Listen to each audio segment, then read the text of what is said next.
Hello, everyone. This is our presentation on our project proposal, plugin auditing.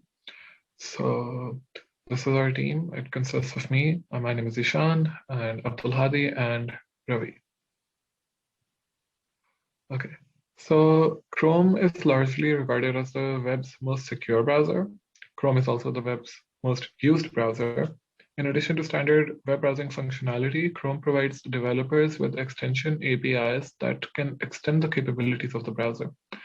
By downloading Chrome extensions, users can customize their browsing experience by changing the appearance and behavior of the web pages and of Chrome itself.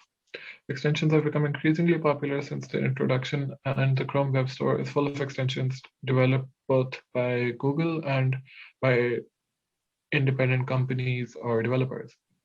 In order to provide these web browsing enhancements, Chrome extensions are allowed more flexibility and control than traditional web applications. In this project, we attempt to uncover how extensions misuse their privilege and harm the users. As the following screenshots exhibit, this is an extremely relevant problem right now. Permission escalation is at the heart of privilege abuse in the browsers. So in this study, we would be addressing that specifically. Next. Okay, so we plan to uncover privilege abuse and identify vulnerabilities in the browser architecture that allows it. We want to conduct an in-depth analysis of Chrome's security model in regards to extensions. We particularly want to investigate Chrome's permission model and see if we can expose any shortcomings. A perfect permission model would ensure that a user is aware of exactly the kind of power the extension has, what it can and cannot do. However, from what review we've done of past papers, we've seen that permission model falls short on that front. There are discrepancies between what the extension can actually do and what the user believes that it can do. So that leaves this room for exploitation. Finding such discrepancies would be the focus of this research project. So the software architecture for browser extensions leverages them with excessive access over the user's privacy and system resources. And as we all know, with great power comes great responsibility. Okay, so for the proposed approach, we will start off by conducting a literature review on the background work that has already been done in this area. And since we have tons of background work in this area and tons of research papers that we could look at, this is extremely relevant to how we'll approach the problem. Secondly, we'll study the Chrome extension architecture in detail.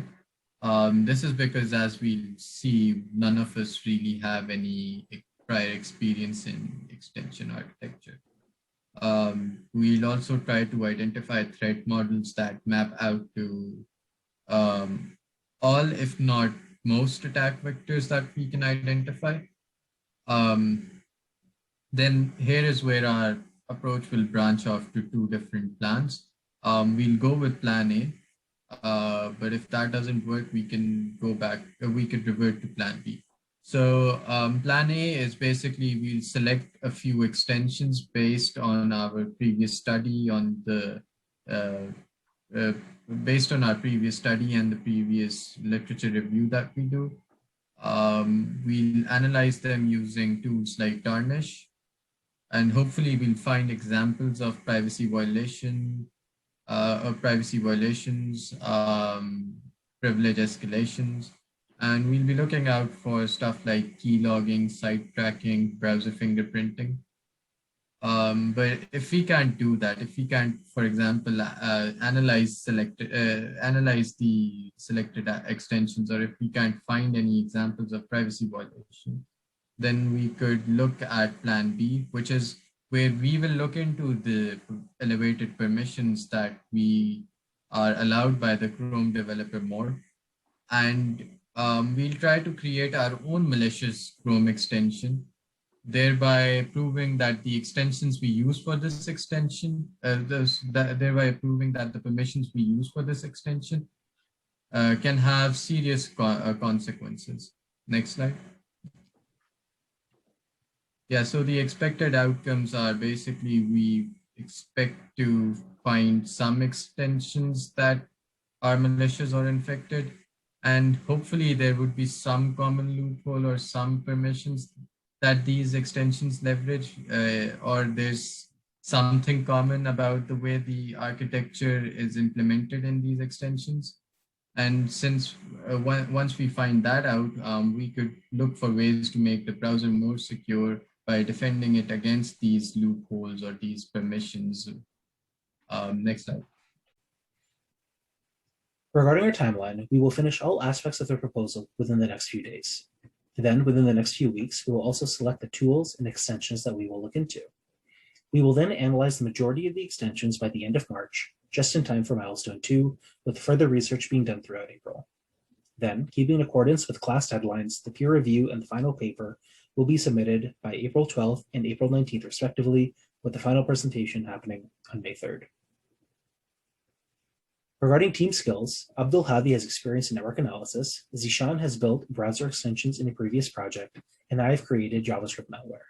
We hope to leverage all of these skills in this project. Because no one person has vastly more experience than another, we've decided that all roles will be the same to eliminate hierarchy. Regarding contributions, we will all review literature, identify and create threat models, and analyze the extensions using various tools. There is already extensive literature on this area of study, and here we've listed some of the papers that we have already used for background research in the creation of this proposal. That concludes our presentation, and we welcome all feedback. Thank you.